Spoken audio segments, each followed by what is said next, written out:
बंगाल और बांग्लादेश सीमा से जुड़ी मौजूदा राजनीतिक हलचलों ने एक बार फिर पूरे क्षेत्र का ध्यान अपनी ओर खींच लिया है। चुनावी नतीजों के बाद बदले हुए सियासी माहौल और प्रशासनिक फैसलों को लेकर लगातार चर्चाएं तेज हैं। इसी बीच सीमावर्ती इलाकों में सुरक्षा, बाड़बंदी और भूमि अधिग्रहण से जुड़े मुद्दे एक बड़े विवाद और बहस का केंद्र बनते जा रहे हैं। इसी पृष्ठभूमि में यह पूरी रिपोर्ट सामने आ रही है, जिसमें कई गंभीर दावे और राजनीतिक प्रतिक्रियाएं शामिल हैं। बंगाल चुनावों में बीजेपी की प्रचंड जीत के बाद अब बांग्लादेश बॉर्डर पर जबरदस्त हलचल मची हुई है। बंगाल से मुख्यमंत्री शुभेंदु अधिकारी ने वो ऐलान कर डाला है, जिसके बाद ढाका से लेकर दिल्ली तक के गलियारों में खलबली मच गई है। सोचिए, बरसों से जिस सरहद को जानबूझकर खुला छोड़ा गया था, जहां से घुसपैठ का खेल एक सोची समझी साजिश की तरह चल रहा था, अचानक वहां लोहे की ऐसी दीवार खड़ी होने जा रही है जिसे पार करना तो दूर, अब परिंदा भी पर मारने से पहले 100 बार सोचेगा। आज पश्चिम बंगाल के सीमावर्ती इलाकों में जो हलचल है, वैसी हलचल पिछले कई दशकों में नहीं देखी गई। सवाल यह है कि आखिर अचानक ऐसा क्या हुआ कि रातों रात बुलडोजर और सर्वे की टीमें सरहद की तरफ दौड़ने लगीं। और उससे भी बड़ा सवाल यह है कि बांग्लादेश के हुक्मरान इस बाड़बंदी से इतने डरे हुए क्यों हैं कि अब वे खुलेआम धमकी देने पर उतर आए हैं। दोस्तों, मौजूदा समय भारत के इतिहास में एक बड़े टर्निंग पॉइंट के रूप में दर्ज होने जा रहा है। पश्चिम बंगाल विधानसभा चुनाव के नतीजों ने पूरे देश को चौंका दिया और बीजेपी की उस प्रचंड जीत ने सत्ता की चाबी शुभेंदु अधिकारी के हाथों में सौंप दी। लेकिन असली धमाका तब हुआ जब मुख्यमंत्री की कुर्सी संभालते ही शुभेंदु अधिकारी ने सीधे बंगाल बांग्लादेश बॉर्डर का रुख किया। उन्होंने जो आदेश दिया, उसने बांग्लादेश की सरकार की नींद उड़ा दी है। आदेश साफ है, 45 दिन। जी हां, सिर्फ 45 दिन के भीतर बीएसएफ को वो सारी जमीन सौंप दी जाएगी जो पिछले कई सालों से राज्य सरकार के पास अटकी पड़ी थी। यह जमीन मिलते ही बाड़बंदी का काम युद्ध स्तर पर शुरू होगा। इस एक फैसले ने पड़ोसी मुल्क में ऐसा हाहाकार मचा दिया है कि वहां के बड़े नेता अब भारत को आंखें दिखाने की कोशिश कर रहे हैं। आखिर यह जमीन का टुकड़ा इतना कीमती क्यों है? आपको जानकर हैरानी होगी कि भारत बांग्लादेश की करीब 4096 किलोमीटर लंबी सीमा का एक बड़ा हिस्सा पश्चिम बंगाल से जुड़ता है। सालों से यह शिकायत रही है कि बंगाल की पिछली सरकारों ने लैंड एक्विजिशन यानी जमीन अधिग्रहण के नाम पर इस बाड़बंदी को लटकाए रखा। नतीजा यह हुआ कि हजारों किलोमीटर की सरहद खुली रह गई। लेकिन अब 2026 का बंगाल बदल चुका है। शुभेंदु अधिकारी का यह 45 दिन का अल्टीमेटम सीधे उन घुसपैठियों के चेहरे पर तमाचा है जो बिना पासपोर्ट वीजा के भारत में घुसने को अपना अधिकार समझते थे। बांग्लादेश में बैठा हर वह शख्स जो भारत विरोधी एजेंडे पर चलता है, आज पसीने पसीने है, क्योंकि उनके अवैध धंधों का शटर गिरने वाला है। अब बात करते हैं उस बौखलाहट की जो ढाका की सड़कों पर दिख रही है। बांग्लादेश की नेशनल सिटीजन पार्टी के संयोजक और वहां की संसद में विपक्ष के चीफ विप नाहिद इस्लाम का नाम तो आपने सुना ही होगा। यह जनाब मोहम्मद यूनुस के बहुत करीबी माने जाते हैं। जैसे ही बंगाल में बाड़बंदी की खबर वहां पहुंची, नाहिद इस्लाम का पारा 7वें आसमान पर पहुंच गया। उन्होंने एक सार्वजनिक मंच से जो कहा, वो भारत की संप्रभुता को खुली चुनौती जैसा है। नाहिद ने कहा कि अगर वहां की सरकार सीमा की रक्षा नहीं कर सकती तो बांग्लादेश के लोग खुद सरहद पर आकर मोर्चा संभालेंगे। अब आप सोचिए, एक पड़ोसी मुल्क का नेता भारत की बाड़बंदी को लेकर इतना परेशान क्यों है? क्या यह डर है कि अब उनके लोग भारत की सुविधाओं का नाजायज फायदा नहीं उठा पाएंगे? नाहिद इस्लाम की यह टिप्पणी कोई साधारण बयान नहीं है, यह एक गहरी हताशा है। उन्होंने नेशनल उलेमा अलायंस की चर्चा में कहा कि अगर भारत कंटीली तारे लगाता है और लोगों को रोकता है तो दोस्ती मुमकिन नहीं है। मतलब गजब की बात है, हम अपने घर की बाउंड्री वॉल बना रहे हैं ताकि कोई चोर उचक्का अंदर ना आ सके, और पड़ोसी कह रहा है कि अगर दीवार बनाई तो दोस्ती टूट जाएगी। यह कैसी दोस्ती की उम्मीद की जा रही है? नाहिद ने तो यहां तक कह दिया कि कंटीली तारों के पीछे रहकर सच्चे रिश्ते नहीं बनते। असल में ये सच्चे रिश्ते की एड में उस घुसपैठ को बचाना चाहते हैं जिसने बंगाल की डेमोग्राफी को पूरी तरह बिगाड़ कर रख दिया है। शुभेंदु अधिकारी के इस मास्टर स्ट्रोक ने बांग्लादेश के भीतर चल रहे भारत विरोधी नैरेटिव की हवा निकाल दी है।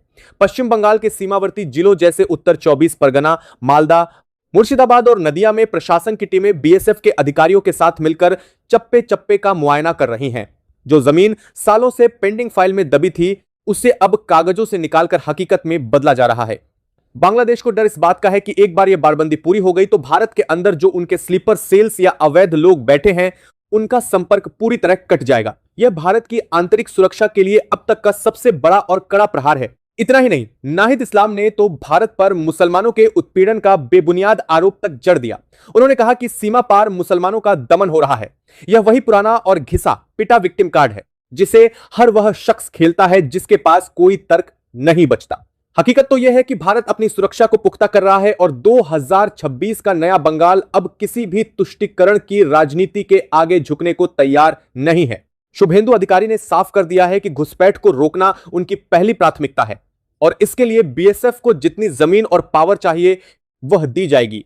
यह मामला अब सिर्फ बाड़बंदी का नहीं रह गया है, यह सीधे सीधे दो देशों के बीच तनाव का केंद्र बन गया है। बांग्लादेश में यूनुस सरकार के आने के बाद से ही भारत विरोधी स्वर तेज हुए हैं, लेकिन भारत ने भी अपनी रणनीति बदल ली है। अब हम सिर्फ कड़े शब्दों में निंदा नहीं करते, बल्कि जमीन पर एक्शन लेकर दिखाते हैं। बीएसएफ के आईजी और बंगाल के मुख्य सचिव के बीच हुई हाई लेवल मीटिंग में यह तय हुआ है कि बाड़बंदी के काम में अगर कोई रुकावट आती है तो उसे तुरंत बल प्रयोग के जरिए हटाया जाएगा। इस सख्ती ने बांग्लादेश के सत्ता गलियारों में भूकंप ला दिया है। अब जरा इस तकनीकी पहलू को समझिए कि यह जमीन देना क्यों जरूरी था। बॉर्डर गार्डिंग फोर्स यानी बीएसएफ के पास अब तक कई जगहों पर गश्त करने के लिए सड़क नहीं थी, ऑब्जर्वेशन टावर बनाने के लिए जगह नहीं थी, कुछ जगहों पर तो लोगों के घर सीधे जीरो लाइन पर थे। पिछली सरकारों ने इन घरों को हटाने या जमीन के बदले मुआवजा देने में कभी दिलचस्पी नहीं दिखाई, क्योंकि उन्हें अपना वोट बैंक खिसकने का डर था। लेकिन अब शुभेंदु सरकार ने सीधे ऐलान किया है कि देश की सुरक्षा सबसे पहले है। 45 दिन का समय इसलिए दिया गया है ताकि प्रशासन सारा कानूनी काम निपटाकर जमीन बीएसएफ को हैंडओवर कर दे। बांग्लादेश में तनाव इस कदर है कि वहां के सोशल मीडिया पर भारत विरोधी हैशटैग चलाए जा रहे हैं। नाहिद इस्लाम जैसे नेता वहां के आम लोगों को भड़काने की कोशिश कर रहे हैं कि वे सरहद पर जमा हों। यह स्थिति बेहद नाजुक है, लेकिन भारतीय सेना और बीएसएफ भी पूरी तरह अलर्ट मोड पर हैं। 2026 की यह बाड़बंदी सिर्फ लोहे के तारों का जाल नहीं है, यह भारत के उस संकल्प का प्रतीक है जिसमें हम अपनी 1 इंच जमीन का सौदा नहीं करेंगे और न ही किसी अवैध शख्स को अपनी धरती पर पैर रखने देंगे।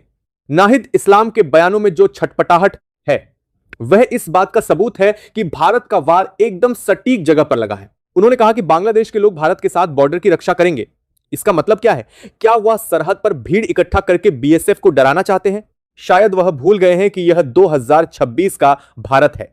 यहां अब बातचीत से पहले सुरक्षा के इंतजाम किए जाते हैं। शुभेंदु अधिकारी के एक्शन में आते ही बांग्लादेश खुफिया एजेंसियों की भी सांसें फूल रही हैं, क्योंकि उन्हें पता है कि अब उनका लॉजिस्टिक सपोर्ट वाला रास्ता हमेशा के लिए बंद होने वाला है।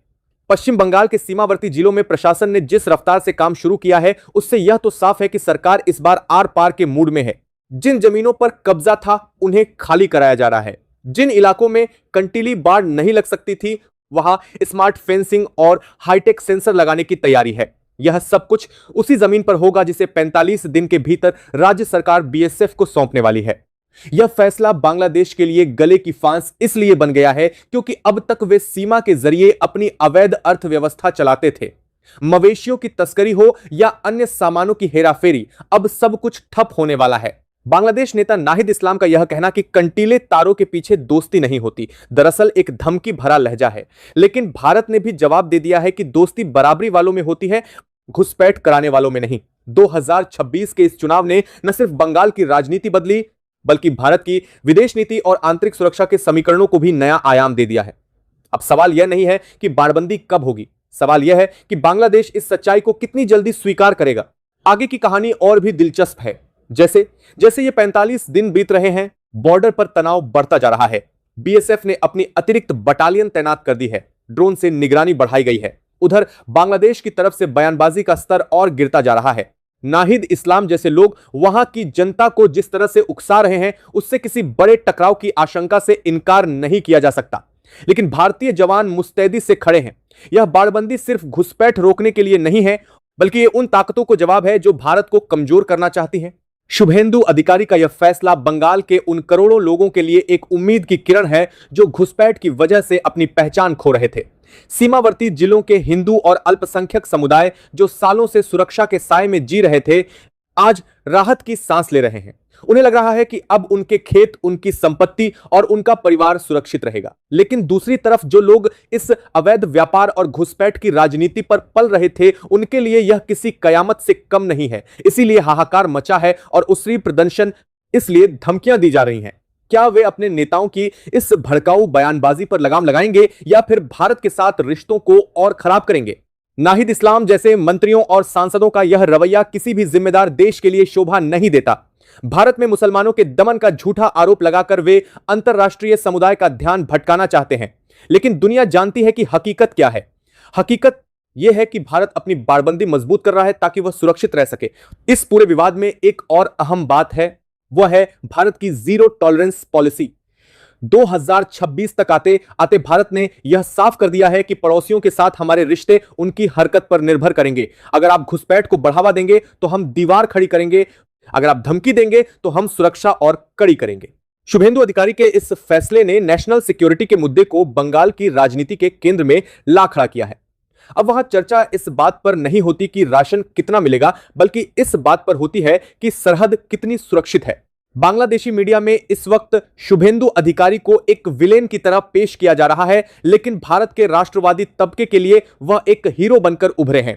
45 दिन का समय जो उन्होंने दिया है, वह एक तरह से उस सिस्टम की सुस्ती को खत्म करने का मंत्र है जिसने देश को दशकों तक कमजोर बनाए रखा। बीएसएफ को जमीन मिलते ही वहां जो निर्माण कार्य शुरू होगा वह सिर्फ कंक्रीट की दीवार नहीं होगी, वह भारत के आत्मसम्मान की दीवार होगी। नाहिद इस्लाम का यह कहना कि बांग्लादेश के लोग खुद बॉर्डर बचाएंगे एक खतरनाक संकेत है। यह सीधे तौर पर आम नागरिकों को उकसाने और सरहद पर अराजकता फैलाने की कोशिश है, लेकिन शायद उन्हें अंदाजा नहीं है कि बीएसएफ के पास अब 2026 में वह टेक्नोलॉजी है जो दूर से ही हर हरकत को भांप लेती है। अगर वहां ऐसी भीड़ आती है तो भारत के पास भी उससे निपटने के तरीके हैं। हम किसी भी देश की संप्रभुता का सम्मान करते हैं, लेकिन अपनी संप्रभुता के साथ समझौता कतई नहीं करेंगे। बंगाल के सीमावर्ती जिलों में इस वक्त जो प्रशासनिक सक्रियता है वह अद्भुत है। जिला अधिकारी, पुलिस अधीक्षक और बीएसएफ के कमांडेंट मिलकर हर उस अड़चन को दूर कर रहे हैं जो बाड़बंदी के रास्ते में थी। कई जगहों पर जमीन का सीमांकन पूरा हो चुका है, मुआवजे की राशि तय की जा रही है और ग्रामीणों को समझाया जा रहा है कि यह बाड़बंदी उनके और देश के हित में है।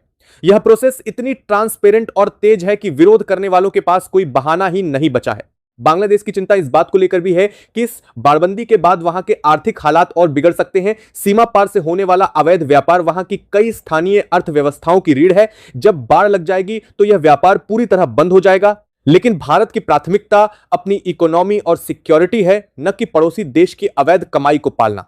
नाहिद इस्लाम की तिलमिलाहट इसी मनी ट्रेल के टूटने के डर का परिणाम है। जैसे जैसे दिन बीत रहे हैं, बांग्लादेश के भीतर से आने वाली खबरें और भी भड़काने वाली होती जा रही हैं।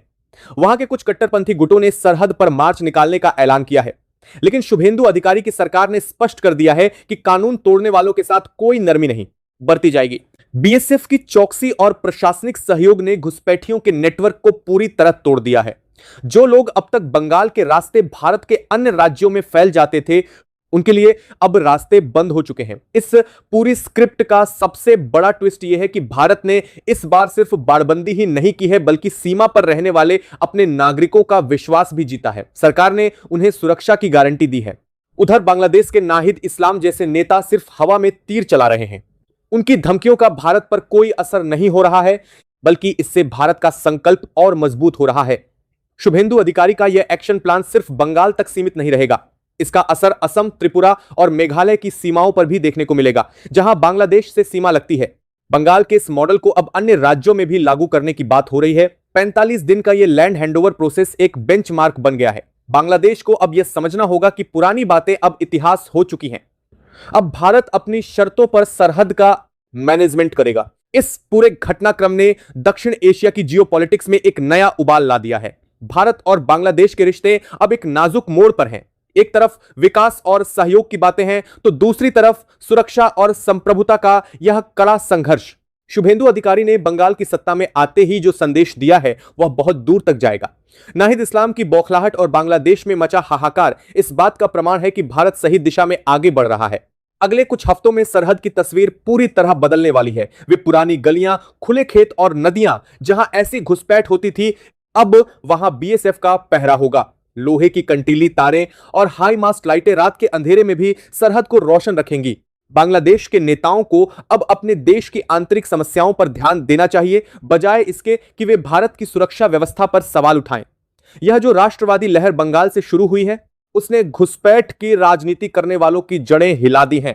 2026 का यह साल भारत की आंतरिक सुरक्षा के लिए एक स्वर्णिम अध्याय की तरह है। शुभेंदु अधिकारी का 45 दिन वाला फॉर्मूला अब एक ऐसी मिसाल है जिसे आने वाली पीढ़ियां याद रखेंगी। यह लड़ाई सिर्फ बाढ़ लगाने की नहीं है, यह लड़ाई भारत की डेमोग्राफी बचाने की है, देश के भविष्य को सुरक्षित करने की है। जैसे जैसे बाड़बंदी का काम आगे बढ़ेगा, हमें और भी कई तीखे बयान और धमकियां सुनने को मिल सकती हैं, लेकिन भारत को अपने पथ से कोई नहीं डिगा सकता। नाहिद इस्लाम और उनके जैसे तमाम लोग यह जान लें कि भारत की सरहद अब कोई चारागाह नहीं है जहां कोई भी जब चाहे आ जाए। यह एक अखंड राष्ट्र की सीमा है जिसकी रक्षा के लिए भारतीय सेना और बीएसएफ के जवान अपनी जान की बाजी लगा देते हैं। बंगाल की प्रचंड जीत के बाद शुरू हुआ यह सफर अब अपने अंजाम तक पहुंचने वाला है।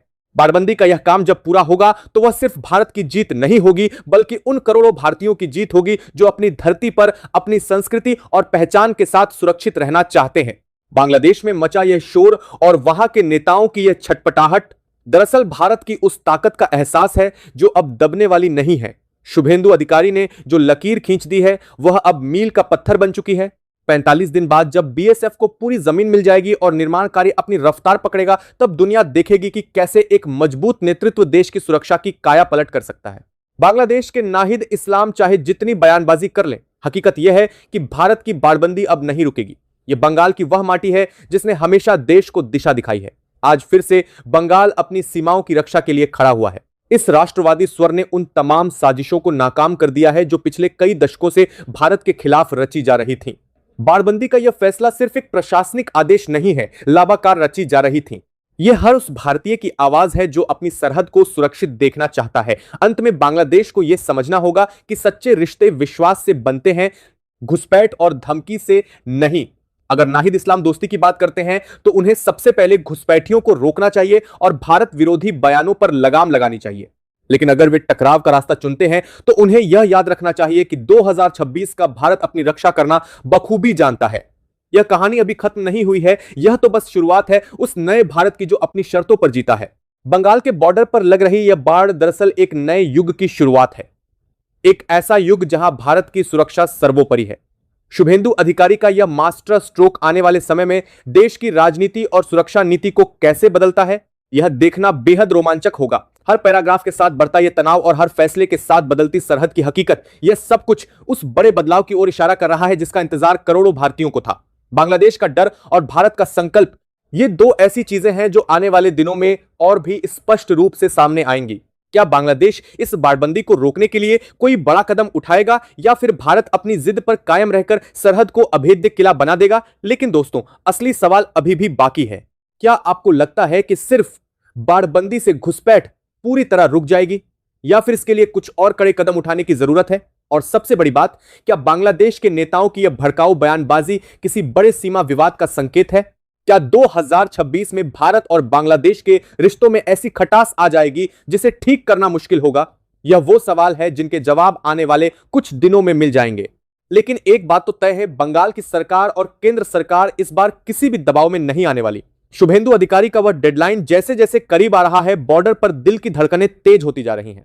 क्या यह बाड़बंदी शांति लाएगी या फिर एक नए संघर्ष को जन्म देगी? अगर बांग्लादेश के लोग सच में नाहिद इस्लाम की बात मानकर सरहद पर आ गए तो स्थिति कितनी गंभीर हो सकती है। लेकिन भारत की तैयारी भी पूरी है।